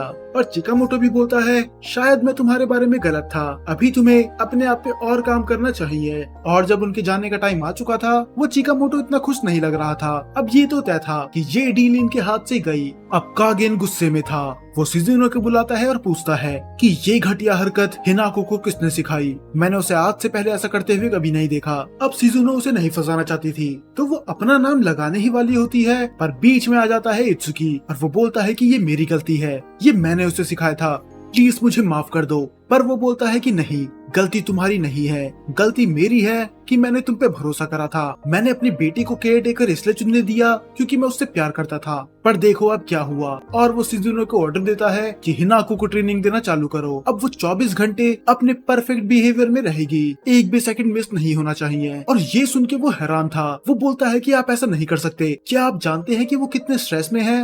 वो 24 घंटे फेक बिहेवियर नहीं दिखा सकती। आपको पता है ना कि वो कितनी बीमार पड़ जाती है इस नकली एक्टिंग की वजह से। पर कागेन उसे बोलता है कि तुम बीच में मत पड़ो, और वैसे भी अब मैंने तुम्हें नौकरी से निकाल दिया है, तो तुम्हारा जितना भी पैसा बनता है वो उठाओ और यहाँ से दफा हो जाओ। और अगर तुम मेरी बेटी के पास दिखे भी तो तुम्हारा अंजाम बहुत ज्यादा बुरा होगा। तो उसके जितने पैसे बनते थे वो उसे दे देते हैं और उसे निकाल देते हैं मेंशन के बाहर। हाँ, उसका मेन मोटिव तो यहाँ पर पैसे कमाना ही था, पर अब उसे बुरा लग रहा था। वो बोलता है कि हिनाको बिल्कुल अकेले पड़ जाएगी, मेरे अलावा कोई नहीं था जो उसे समझ सकता था। और हिनाको अपने कमरे में अकेली थी और वो इत्सुकी के बारे में पूछती है, क्या वो जा चुका है? क्या हम उसे फिर से हायर नहीं कर सकते? मैं ये नहीं कह रही तुम उसे फिर से मेरा केयर टेकर बना दो, वो हमारा सर्वेंट बन सकता है, या फिर गार्डनर, या फिर कुक। ऐसा कोई तो काम होगा जो हम उसे दे सके। पर सुजू ने साफ मना कर देती है कि कागेन सामा ने मुझसे साफ कहा है कि उसको इस मेंशन के आसपास भी नहीं भटकना। पर वो बोलती है कि मुझे उससे मिलना है और मैं मिलके रहूंगी। और सिजुनो को पता था ये भागने की कोशिश करेगी, तो ये उसके गेट के बाहर गार्ड्स लगा देती है। पर आज इसको कोई नहीं रोक सकता था, तो वो डिसाइड करती है कि वो खिड़की से भागेगी। और दूसरी तरफ इत्सुकी अकेला बैठा हुआ था। तभी उसे रास्ते में मिलती है नारिका, और वो नारिका को सब कुछ बात बताता है कि किस तरह आज उसने सब कुछ गड़बड़ कर दिया। और वो बोलता है कि किस तरह मेरी वजह से ही हिनाको की जिंदगी और ज्यादा बर्बाद हो जाएगी, क्योंकि मैंने उसे वो बेकार चीज सिखाई। पर नारिका उसे समझाती है, क्या तुम्हें पता है कि किस तरह मेरे साथ भी ऐसी चीज हुई थी सालों पहले? हाँ, उस टाइम भी मेरे पेरेंट्स ने बोला था कि तुमने मुझे बिगाड़ दिया, पर वो सच नहीं था। तुमने मुझे इम्प्रूव करने में मदद करवाई और तुम मेरी मोटिवेशन का कारण बने। और मैं शर्त लगा के कह सकती हूँ कि हिनाको के साथ भी वही चीज हुई है। और फिर वो ध्यान से सोच के देखता है कि उसके परिवार में उसे कोई भी टाइम नहीं देता। हाँ, उसे प्यार तो सभी करते हैं, पर फिर भी उसे समझता कोई नहीं। और तभी वो ऐसी छोटी छोटी चीजों में खुश हो जाती है, जैसे कि 3 सेकंड रूल। और फिर वो बोल देता है कि मुझे उससे मिलना है, और वो भाग जाता है उसके मेंशन की तरफ। वहाँ पर बहुत सारे गार्ड थे, पर किसी में भी इतना दम नहीं था कि वो इत्सुकी को आज रोक सके। वो सबको उठा उठा के पटकता है। उसकी ट्रेनिंग आज काम आ गई, और उसके लिए अच्छी बात ये थी कि उसे पूरे मेंशन का रास्ता पता था। और अगर आपको याद होगा, जब ये दोनों बाहर गए थे एक सीक्रेट रास्ते से, तो ये उस रास्ते से ही घर के अंदर चली जाता है। इसे सारे रास्ते पता थे, और अब तो उसके पास ट्रेनिंग भी थी, तो कोई भी इसके सामने नहीं टिक पाता। पर तब इसकी नजर पड़ती है हिनाको की तरफ, जो खिड़की से उतर तो रही थी, पर वो बीच रास्ते में अटक जाती है और उसका हाथ छूट जाता है। वो तो सही था कि इत्सुकी सही टाइम पे पहुंच जाता है, और ये दोनों वहाँ से भाग के छुप जाते हैं एक ब्लाइंड स्पॉट पे, जहाँ पर इन्हें कोई नहीं ढूंढ पाता। और वो तो बोलती भी है कि मुझे तुमसे अलग नहीं रहना, प्लीज तुम मुझे किडनैप कर लो और मेरे डैड को धमकी दो कि अगर तुमने मुझे फिर से हायर नहीं करा तो बहुत बुरा होगा। और इत्सुकी बोलता है कि मैं ऐसा कुछ नहीं करने वाला, लगता है तुम तो मुझे जेल भिजवाओगी, पर मैं उन्हें समझाने की जरूर कोशिश करूंगा, मुझे उनसे बात करने दो। पर तभी वहाँ पर आ जाती है सिजुने, और इतना तो इसे भी पता था, चाहे ये कितना भी स्ट्रॉन्ग क्यों ना हो गया हो, ये आज तक सिजुने को नहीं हरा पाया और न ही आज हरा पाएगा। तब हिनाको एक डील रखती है। वो बोलती है कि प्लीज इत्सुकी को यहाँ पर रहने दो, और मैं वादा करती हूँ कि मैं 24 घंटे अपने परफेक्ट बिहेवियर में रहूंगी। मैं बिल्कुल भी बच्चों की तरह हरकतें नहीं करूंगी और न ही मैं सोऊंगी। पर इत्सुकी तब बीच में आके बोलता है कि मुझे ये डील मंजूर नहीं है। मेरा वापस आने का फायदा ही क्या हुआ अगर तुम अपनी ओरिजिनल पर्सनालिटी खो दोगी? मैं वापस आया ही इसलिए हूँ ताकि तुम नॉर्मली जी सको, तुम वो बन सको जो तुम खुद हो। पर तब इन्हें पता चलता है कि सिजुने यहाँ पर उन्हें पकड़वाने नहीं आई, बल्कि वो तो यहाँ पर उनकी मदद करने आई थी। और फिर सीन कट होता है कागेन के ऑफिस में, जहाँ पर सिजुने उसे दिखाती है 4 लेटर, और वो बताती है कि ये चारों लेटर इनविटेशन है। याद है कि यहाँ पर एक बहुत बड़ी पार्टी होने वाली है, तो उस पार्टी में इनवाइटेड है मियाकोजिमा फैमिली, ताइशो फैमिली, असाई फैमिली और तेनोजी फैमिली। और वो हैरान होता है, शुरू के 3 नाम तो तब भी बिलीवेबल थे, पर तेनोजी ये तो उनके पक्के राइवल थे, और अगर सच में अगर इनसे इनकी दोस्ती बढ़ गई तो इनको बहुत ज्यादा फायदा हो सकता है। फिर कागेन पूछते हैं कि ये मानने के लिए तैयार कैसे हो गए? तब सिजुने बताती है कि ये सब हुआ है आपकी बेटी की वजह से, और अगर मैं और डिटेल में समझाऊं तो ये हुआ है उस केयर टेकर की वजह से, इत्सुकी। दरअसल उसने ही हिनाको को बहुत ज्यादा मोटिवेट करा है। हिनाको सान बहुत सारे अच्छे अच्छे दोस्त बना पाई, और ये उसके सभी दोस्त बड़ी फैमिली से बिलोंग करते हैं। और कागिन बहुत ज्यादा इम्प्रेस्ड होता है क्योंकि अगर वो चाहता भी तो इन चारों को कभी साथ में नहीं बुला सकता था, पर हिनाको ने ये कर दिखाया। वो अगले दिन पार्टी हो जाती है और इत्सुकी को फिर से जॉब पे रख लिया था और वहाँ पर आते हैं वही 4 लोग और साथ में उनके पेरेंट्स भी। और वहाँ पर सबसे ज्यादा तो नर्वस थी नारिका, पर मिरे उसकी मदद करती है। और ये चीज तो आपने भी नोटिस करी होगी कि जो भी नर्वस होता है या फिर थोड़ा डरा हुआ होता है उसकी मिरे हर बार मदद करती है। और सब कुछ अच्छा जा रहा था तब कागिन बुलाते हैं इत्सुकी को और वो भी उसको सेम ही चीज बताते हैं कि मैं चाहता हूँ कि मेरी बेटी नेक्स्ट हेड बने कोनोहाना फैमिली की, और उसके लिए मुझे चाहिए एक परफेक्ट सन इन लॉ। पर मैं चाहता हूँ कि कंपनी वो ही चलाए और जाने अनजाने में ही सही तुमने उसे पहले से ज्यादा बेहतर कर दिया है। बस यही एक चीज थी जिसकी उसमें कमी थी, पर तुमने वो दूर कर दी। अब वो अच्छे दोस्त बना सकती है जो फ्यूचर में हमारे बिजनेस को फायदा ही करेंगे। पर उसको ये सब चीजें उतनी सही नहीं लगती। आखिरकार ये उसकी शादी के पीछे इतना क्यों पड़े हुए हैं। पर वहाँ पर आती है हिनाको जो कि बहुत ज्यादा सुंदर लग रही थी। वो इतने टाइम से अपने परफेक्ट बिहेवियर में थी तो वो थोड़ा थक गई थी, तो वो उसका हेड पैड करता है। पर पता नहीं क्यों अब वो ब्लश करने लग जाती है और उससे दूर भाग जाती है और वो बोलती है कि पता नहीं मुझे कुछ अजीब लग रहा है। और इसके बाद से ही हिनाको बहुत अजीब बिहेव करने लग जाती है। जब भी इत्सुकी उसके पास आता है वो बहुत ज्यादा ब्लश करती है या फिर बहुत ज्यादा एम्बेरस हो जाती है और वो उसे दूर भगाती है। वो पूछता है कि आखिरकार मुझसे क्या गलती हो गई, पर शिजुने के पास इसका जवाब नहीं था। वो बोलती है उसे बस थोड़ा टाइम दो, शायद वो अपने आप सही हो जाएगी। और आज गाड़ी में भी वो उससे गले नहीं लग रही थी। और फाइनली ये चली जाती है स्कूल में और एग्जाम में टॉप किया होता है हर बार की तरह हिनाको ने। उसके आए थे 100 में से 997 नंबर और सेकंड नंबर पे थी तेनोजी मीरे जिसके आए थे 991। वो बस 8 नंबर से पीछे रह गई, वरना वो फर्स्ट आ जाती। और वो बहुत ज्यादा गुस्से में थी कि वो हर बार मुझे कैसे हरा देती है। तब इत्सुकी बोलता है कि इसमें गुस्से होने वाली कौन सी बात है, कम से कम तुम सेकंड तो आई। जरा मुझे देखो, मैं तो बड़ी मुश्किल से पास ही हुआ हूँ। और ये सुन के वो और ज्यादा गुस्सा हो जाती है कि क्या मतलब तुम मुश्किल से पास हुए हो, तुम्हें तो मैंने पढ़ाया था ना। बस बहुत हुआ, आज से मैं तुम्हें डेली पढ़ाऊंगी, वो भी अकेले। और वो हैरान होता है पर वो अपनी सच्चाई बताती है कि दरअसल मुझे तुम्हें पढ़ाना है, इसके पीछे भी एक रीजन है। क्योंकि जब से मैंने तुम्हें पढ़ाया तब से मेरे मार्क्स भी और ज्यादा सुधर गए। हाँ, मैं हर बार सेकंड तो आती थी, पर मैंने इतना अच्छा स्कोर आज से पहले कभी नहीं करा। तो अगर मैं तुम्हें डेली पढ़ाऊंगी तो शायद एक दिन मैं उस हिनाको को भी पीछे छोड़ दूंगी और इसी बहाने मैं तुम्हारे मैनर्स पे भी काम कर लूंगी क्योंकि तुम्हें उसकी बहुत ज्यादा जरूरत है। तब वो शिजुने से भी परमिशन ले लेता है कि वो पढ़ने के लिए जा रहा है मिरे के पास। और शिजुने को भी ये आइडिया पसंद आता है। वो बोलती है कि मैनर्स के बारे में वो तुम्हें मुझसे अच्छा समझा देगी क्योंकि वो भी एक रिच फैमिली से बिलोंग करती है।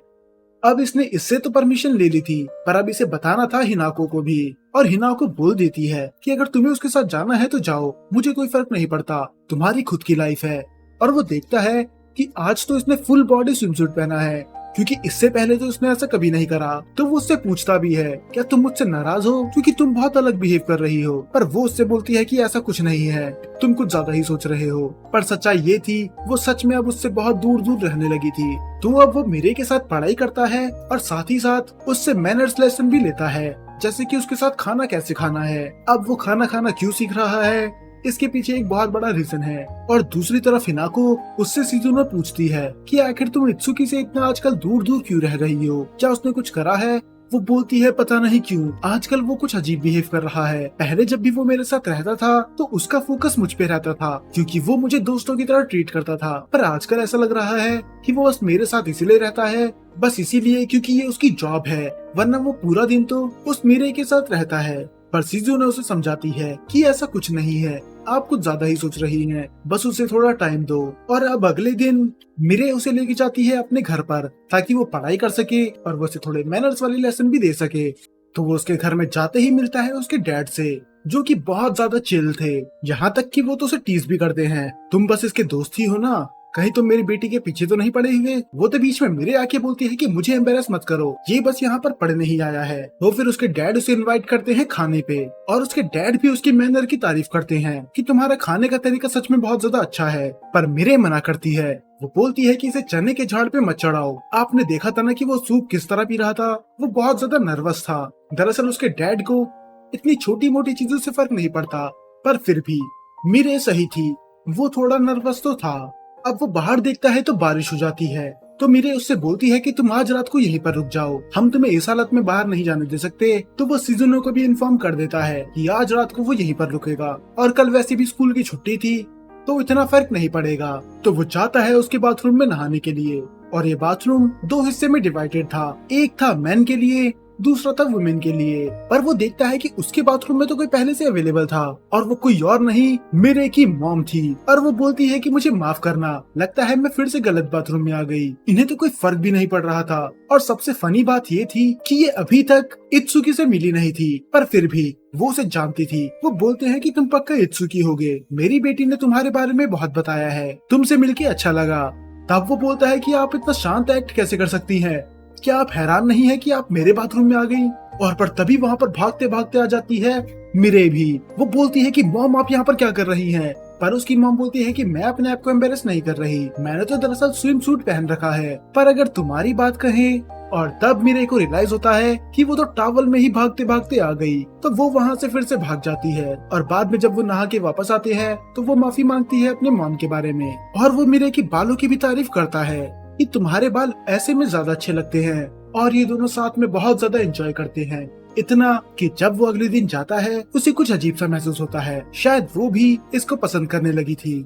पर तभी उसके डैड बोलते हैं कि मैंने तुम्हारे लिए एक फियांसे ढूंढ लिया है, पर उससे पहले मुझे तुम्हारी परमिशन चाहिए। अगर तुम तैयार नहीं हो तो तुम मना कर सकती हो, या फिर अगर तुम किसी और को पसंद करती हो तो वो भी हमको बता दो, हम तुम्हें फोर्स करना नहीं चाहते। वो थोड़ा सोचती है और वो रियलाइज करती है कि अगर वो उस लड़के से शादी करेगी जिसको उसके डैड ने चुना है तो वो कंपनी के लिए ज्यादा सही रहेगा। तो वो बोल देती है कि ठीक है कि आप जिस लड़के को भी चुनोगे मैं उससे शादी करने के लिए तैयार हूँ। उसके फैमिली वाले उसे फोर्स तो नहीं करते, पर फिर भी वो शादी के लिए तैयार थी। और जब इत्सुकी घर पहुंचता है तो हिनाको बहुत ज्यादा नाराज होती है। वो बोलती है कि मुझे सब कुछ बताओ कि तुमने उसके साथ क्या क्या करा। क्या तुमने उसके साथ खाना खाया? क्या तुमने उसके साथ पढ़ाई करी? क्या तुमने उसके साथ बात भी लिया था जैसे तुम मेरे साथ लेते हो? वो बोलता है कि तुम क्या बात कर रही हो? हाँ मैंने उसके साथ खाना खाया और पढ़ाई करी, पर बात वो मैंने उसके साथ नहीं लिया। पर तभी उसे याद आता है कि अरे रुको, इनडायरेक्टली ही सही पर मैंने उसकी मॉम के साथ बात जरूर लिया था। और वो थोड़ा पैनिक हो जाता है।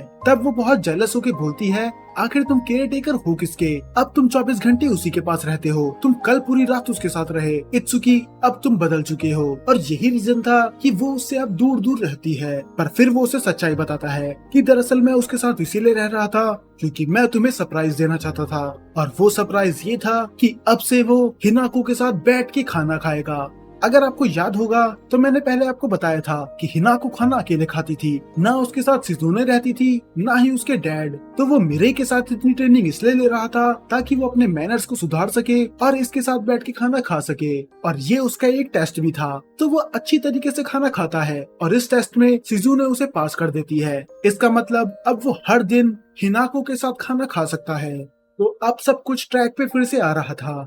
वो हिनाको के साथ भी रहता था, पर वो पढ़ने के लिए जाता था हर दिन मिरे के साथ, क्योंकि मिरे ने उससे एक प्रॉमिस मांगा था कि अगले सेमेस्टर में वो कम से कम टॉप 50 में तो आएगा ही। तो वो उसे डेली पढ़ाती है, पर आज वो थोड़ी खोई खोई लग रही थी, उसका पढ़ाई पे ध्यान था ही नहीं। और उनके साथ आ जाती है नारिका भी। नारिका और इत्सुकी ये दोनों तो अपनी ही बातों में खोए हुए थे। थोड़ी देर के लिए तो वो भूल भी गए थे कि मिरे इधर बैठी हुई है। तब इत्सुकी उससे फाइनली पूछ ही लेता है प्लीज मुझे बताओ आखिर तुम्हें हुआ क्या है, क्योंकि मैंने तुम्हें इतना शांत आज से पहले कभी नहीं देखा। तब वो फाइनली बता देती है कि मेरे डैड ने मेरी अरेंज मैरिज तय कर दी है, हम कल लड़के से मिलने जा रहे हैं। और पता नहीं क्यों इस शादी के लिए हाँ तो मैंने खुद करा था, पर मुझे अंदर से बहुत खाली महसूस हो रहा है। तो वो उसे समझाता है कि अगर तुम्हें शादी नहीं करनी तो तुम साफ मना कर दो। पर वो बोलती है कि मैं ऐसा नहीं कर सकती, मैं बस वही करूंगी जिसमें मेरी फैमिली का फायदा है। और इसमें नारिका भी बोलती है और यही फेट होता है सभी अमीर लड़कियों का। उन्हें पाल पोस के इसलिए ही बड़ा करा जाता है ताकि बड़े होके वो किसी ऐसे पर्सन से शादी कर सके जिनसे उनकी फैमिली की कंपनी को फायदा हो। तब इत्सुकी बोलता है तो तुम भी अरेंज मैरिज में बिलीव करती हो? पर नारिका बोलती है कि मेरा वो कहने का मतलब नहीं था। हाँ मेरे डैड भी मेरे लिए लड़का ढूंढ रहे हैं, पर फिर भी अगर मेरे बस में हुआ तो मैं तो उससे शादी करूंगी जिसे मैं पसंद करती हूँ। वो हंसी मजाक में ये बातें टाल देती है, पर वो अभी भी इत्सुकी के बारे में ही सोच रही थी। तो वो इत्सुकी को बुलाती है डांस प्रैक्टिस के लिए और वो बोलती है कि अमीर लोगों को डांस करना भी आना चाहिए। ये भी एक क्लास दिखाता है। तो वो दोनों साथ में डांस करते हैं और वो बहुत ज्यादा ही क्लोज थे। और मीरे उसकी तारीफ करती है कि मुझे लगा नहीं था कि तुम डांस इतनी जल्दी सीख जाओगे। एक बिगनर के लिए ये बहुत ही ज्यादा अच्छी चीज है। फिर वो बताता है कि मैं मार्शल आर्ट्स की भी प्रैक्टिस कर रहा हूँ, तो इसके और उसकी मूवमेंट पे ज्यादा फर्क नहीं है। और वो मिरे की भी तारीफ करता है कि तुम भी बहुत मल्टी टैलेंटेड हो, तुम पढ़ाई में अच्छी हो, तुम्हारे मैनर्स अच्छे हैं और तुम डांस भी कर लेती हो। जरूर तुमने तो बहुत सारी पार्टी अटेंड करी होगी, तभी तुम्हें इतना एक्सपीरियंस है। और वो बोलता है कि मैं भी अच्छे से डांस करूंगा कि मैं बाकियों के सामने भी कर सकूं। मुझे यकीन है कि तुम मेरा साथ दोगी। पर तब वो एक स्माइल करते हुए बोलती है कि माफ करना, क्योंकि अगर एक बार मेरी शादी पक्की हो गई तो मैं तुम्हारे साथ इतना टाइम स्पेंड नहीं कर पाऊंगी जितना मैं अभी करती हूँ, क्योंकि उसके बाद मैं लॉयल हो जाऊंगी अपने फ्यूचर हस्बैंड के लिए और मेरा सारा टाइम जाएगा उसी के लिए। और ये सुन के इत्सुकी थोड़ा उदास होता है। वो बोलता है कि अगर ऐसा है तो मुझे तुम्हारी बहुत ज्यादा याद आएगी। मैंने तुम्हारे साथ जितना भी टाइम स्पेंड करा मुझे बहुत ज्यादा अच्छा लगा। मैंने तुम्हारे साथ बहुत नई नई चीजें सीखी और तुम्हारी वजह से ही मेरे मार्क्स बहुत ज्यादा इम्प्रूव हो गए। अगर सच कहूँ तो तुम्हारे साथ हर चीज करने में मजा आता है, चाहे वो खाली बैठना भी क्यों ना हो। मैं इन दिनों को याद करूंगा। और ये सुन के वो स्माइल करती है और ब्लश करती है। ये सुन के मिरे को थोड़ा अच्छा लगता है कि कम से कम कोई तो है जो उसे याद रखेगा, क्योंकि अगर देखा जाए मिरे फेमस थी पर कभी भी उसका कोई भी अच्छा दोस्त नहीं बना सिवाय इत्सुकी के। और वो घर जाके भी इत्सुकी के बारे में ही सोच रही होती है कि किस तरह वो बोल रहा था कि वो मुझे मिस करेगा, कहीं ऐसा तो नहीं वो भी मुझे पसंद करता है। पर वो ऐसे गलत थॉट्स अपने दिमाग में नहीं डालना चाहती थी, क्योंकि डिलीजन में रहना बस उसे और ज्यादा हर्ट करेगा। उसे समझ में नहीं आता कि वो इत्सुकी को अपने दिमाग से कैसे निकाले। वो उसे पसंद करने लगी थी। तभी वहाँ पर आती है उसकी मॉम, जो बोलती है कि अगर तुम इस शादी से खुश नहीं हो तो तुम पीछे हट सकती हो, क्योंकि देख के लगता है कि तुम किसी और को पसंद करती हो, और किसी और से मेरा मतलब है वो इत्सुकी। तब वो बोलती है कि आप इतनी श्योर कैसे हो सकती है, क्योंकि मैंने तो अभी तक आपको उसके बारे में कुछ नहीं बताया। तब वो बोलती है कि मैं तुम्हारी माँ हूँ, क्या मैं देख नहीं सकती कि तुम आजकल कितना ज्यादा खुश रहती हो। तुम्हारे चेहरे पे 24 घंटे एक स्माइल रहती है, खासकर जब तुम उसके बारे में बात करती हो। तुम अपने आप ही बीच बीच में ब्लश करने लग जाती हो। और आज से पहले तो तुम किसी दोस्त को घर पे नहीं लेके आई थी, पर तुम उसको लेके आई, तो वो तुम्हारा पक्का खास दोस्त होगा। पर वो मना कर देती है कि आप कुछ ज्यादा ही सोच रही हैं, ऐसा कुछ नहीं है। तब उसकी मॉम बोलती है कि हमसे छुपाने की कोई जरूरत नहीं है। अगर तुम इस अरेंज मैरिज से खुश नहीं हो तो तुम अभी भी पीछे हट सकती हो। हमारी बेटी की खुशी से ज्यादा हमारे लिए कुछ मायने नहीं रखता। और तब वो एडमिट करती है, वो बोलती है कि इत्सुकी के साथ मुझे बहुत ज्यादा अच्छा लगता है और मैं चाहती हूँ कि मेरा फ्यूचर हस्बैंड भी ठीक उसी की तरह हो। फिर उसकी मॉम बोलती है उसकी तरह हो से तुम्हारा क्या मतलब है, तुम उसे क्यों नहीं चुन सकती। अगर तुम्हें ऐसा करना है तो हम तुम्हारा पूरा सपोर्ट करेंगे। पर वो मना कर देती है कि मैं वही लड़का चुनूंगी जो हमारी फैमिली के लिए सही है, ना कि मेरे लिए, जो कि हमारे बिजनेस को और आगे बढ़ा सके। उसकी मॉम उसे समझाती है कि तुम्हें पूरी कंपनी का बोझ अपने कंधे पे लेने की जरूरत नहीं है। पर मिराई डिसीजन ले चुकी थी कि वो शादी उसी से करेगी जिससे उसकी फैमिली का फायदा हो। और अगले दिन वो फिर से जाती है डांस प्रैक्टिस में। पर आज का सेशन बहुत जल्दी खत्म हो जाता है। वो बोलती है कि मुझे आज उस लड़के से मिलने जाना है जिससे फ्यूचर में मेरी शादी होगी। पर तब इत्सुकी भी उसे सेम चीज बोलता है कि आखिर तुम इस शादी के पीछे इतनी क्यों पड़ी हुई हो। मैं साफ देख सकता हूँ कि तुम बिल्कुल भी खुश नहीं हो, क्योंकि जब से ये शादी की बात चली है तब से तुम अपने ही दुनिया में खोई रहती हो। तुम ये शादी नहीं करना चाहती, मैं जानता हूँ। तब वो बोलती है तुम सही बोल रहे हो, मुझे ये शादी नहीं करनी, पर मुझे कोई हक नहीं है मना करने का। दरअसल सच्चाई ये है कि मैं अडॉप्टेड हूँ। और ये सुन के वो हैरान होता है। वो बोलती है कि मैं बहुत ज्यादा छोटी थी जब मेरे मॉम डैड ने मुझे गोद लिया। उन्होंने मुझे अपनी असली बेटी की तरह प्यार करा, और अगर सच बोलूं तो इतना प्यार तो शायद मेरे खुद के मॉम डैड मुझे नहीं करते। उन्होंने आज तक मुझे महसूस नहीं होने दिया कि मैं अडॉप्टेड हूँ। पर उनके ना कहने से सच्चाई नहीं बदलेगी। मैंने आज तक कुछ भी उनके लिए स्पेशल नहीं करा, तभी मैं हर बार ज्यादा मेहनत करती हूँ ताकि मैं उन्हें प्राउड महसूस करवा सकूँ। मैं ज्यादा पढ़ाई इसलिए करती हूँ ताकि मैं उन्हें खुश कर सकूँ, और मैं शादी भी इसलिए कर रही हूँ ताकि उनका कुछ फायदा हो सके। उन्होंने मुझे एक बेटी की तरह पाला और मैं उनके लिए इतना तो सैक्रिफाइस कर ही सकती हूँ। मैं उनके लिए कुछ करना चाहती हूँ। मैंने ये बात आज से पहले किसी को नहीं बताई, बस तुम्हें बता रही हूँ क्योंकि मुझे पता है कि तुम भी अडॉप्टेड हो।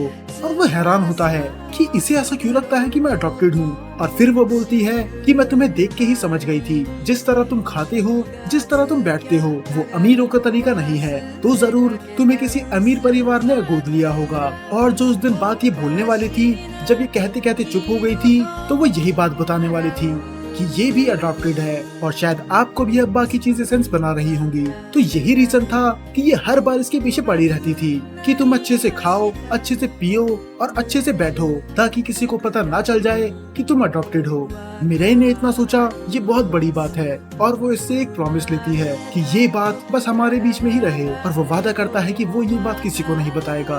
अब वो उसके बारे में ही सोच रहा होता है और वो हिनाको की तरफ भी देखता है कि इसके साथ भी तो सेम चीज ही हो रही है। इसके डैड भी इसे बस पढ़ा लिखा इसलिए ही रहे हैं ताकि ये एक अच्छे लड़के से शादी कर सके। और वो हिनाको से पूछता भी है क्या तुम्हें ये सब चीजें सही लगती हैं, ये अरेंज मैरिज और ये 24 घंटे परफेक्ट मूड में रहना बस इसीलिए ताकि तुम एक लड़के से शादी कर सको। तब वो बोलती है कि पहले मैंने इन सब चीजों पे सवाल नहीं उठाया क्योंकि पहले मैं जो भी करती थी अपनी फैमिली की रेपुटेशन और उनके बिजनेस से रिलेटेड करती थी, पर जब से मैं तुमसे मिली हूँ मुझे समझ में आ चुका है कि मेरी दुनिया इस फैमिली बिजनेस से कुछ ज्यादा ही बड़ी है। इस बिजनेस की दुनिया के बाहर भी कई ऐसी चीजें हैं जो मेरे लिए मायने रखती है। और जब बाद में इत्सुकी अकेले होता है तो वो फिर से सोचने लग जाता है मिरे के बारे में। क्या कभी उसे रियलाइज होगा कि उसकी दुनिया भी इस फैमिली बिजनेस से कई गुना ज्यादा बड़ी है। दरअसल वो नहीं चाहता था कि मिरे की इस अरेंज मैरिज के चक्कर में फंस जाए और हमें दिखाया जाता है वो अपनी फैमिली के साथ जाती है उस लड़के से मिलने के लिए और उसके चेहरे पे एक स्माइल थी, पर उसके अंदर का तूफान वो किसी को नहीं दिखता। और इसी के साथ ये एपिसोड यहाँ पर खत्म हो जाता है। अगर आपको वीडियो पसंद आई हो तो इसे लाइक करना मत भूलना ताकि इसका अगला पार्ट भी जल्दी आ सके। और हाँ, एक और चीज, अगर आपने वीडियो यहाँ तक देख ली तो ये बताना भी मत भूलना कि आपको अभी तक कि इस सीरीज में से आपका सबसे ज्यादा फेवरेट कैरेक्टर कौन सा है। अगर मैं अपना बताऊं तो मेरे लिए वो है तेनोजी मिरे, क्योंकि शुरू में तो ये बहुत ज्यादा एरोगेंट थी पर धीरे धीरे हमें पता चला कि ये दूसरों की कितनी परवाह करती है। और बस इतना ही नहीं, ये इत्सुकी की मदद इसलिए कर रही थी ताकि किसी को पता ना चल जाए कि वो अडॉप्टेड है। हाँ, हालांकि वो अडॉप्टेड नहीं था पर फिर भी इसने आज तक किसी का ना मजाक उड़ाया और ना ही किसी को नीचे दिखाया। ये सब के बारे में सोचती है और अभी तक तो मुझे इसका कैरेक्टर हिनाको से भी ज्यादा पसंद आ रहा है। और आपका क्या मानना है कमेंट में जरूर बताना।